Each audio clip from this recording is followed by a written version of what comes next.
So today I'm going to talk about career breaks and how to plan for one.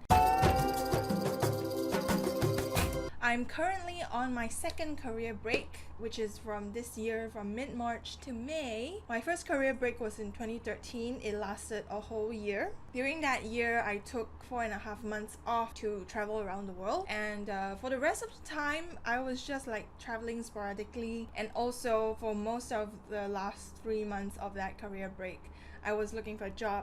So what is a career break? It's a period of time during which one chooses not to work, typically in order to bring up one's children or pursue other interests. For I guess people my age, it's like the like 30-ish or younger than 30s, unless you have kids.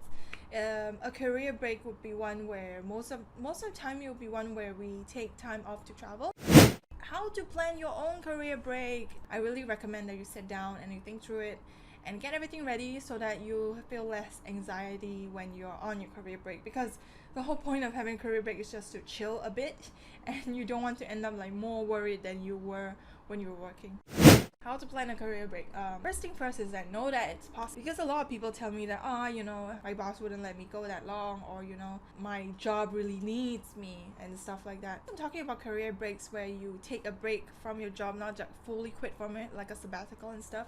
It doesn't have to be now. The thing with planning career breaks and planning like round the world trips is that you don't have to do it now. Sound it off to your boss. I mean, if you are a star performer and you've been doing like really great, I don't see why your boss wouldn't like let you take maybe a month off if you just get everything done, prepared. Every company needs a contingency plan, and if they're only focusing on one person, that's kind of dangerous for them as well. So I would say that just start planning for it, and eventually 2 years down the road you will be ready for it, which is great. Number 2 is know what you'll be doing. When you are not doing anything, you might feel like, oh, I'm so unproductive, I'm just so like a parasite or stuff like that.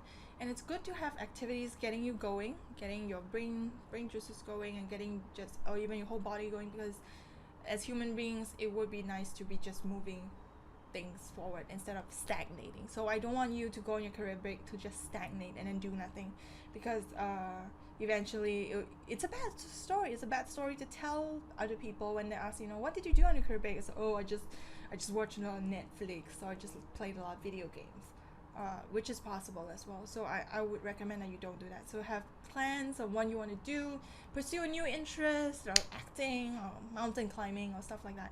Yeah. And number 3, which is the most important, is have enough savings. So you have to calculate how much you're spending and how much you need to spend, and have a comfortable enough buffer so that when you're on your break you don't feel like panicky. But I would just warn you that even if you have enough buffer, even though in your mind you know that you have enough buffer, you will panic, because just watching the figures like go down, it's very scary. And number 4 is cut down on spending, because for myself, I've been cooking a lot and I'm making my own breakfast.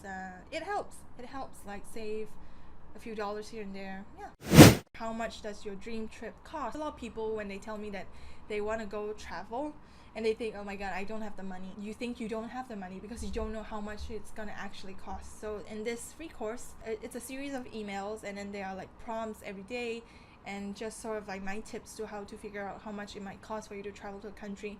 So with this course, you will find out that actually your dream trip is not as much as you thought. So taking myself for an example, before I started really planning for my round the world trip, I thought it would be like crazy. I thought it would be so much money that I can only do it when I'm retired. But turns out when I did the math, I realized that, hey, it's when I did the math, I thought it was 16k, and then I had a good buffer of savings. Then it wasn't as much as I thought it was. So if you are planning your own career break to travel, I really recommend you know how much it's gonna cost, because most of the time it's not gonna be as much as you think it is.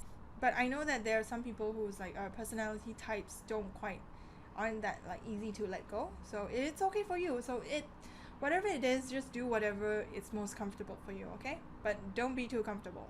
Go out of your comfort zone. Yeah.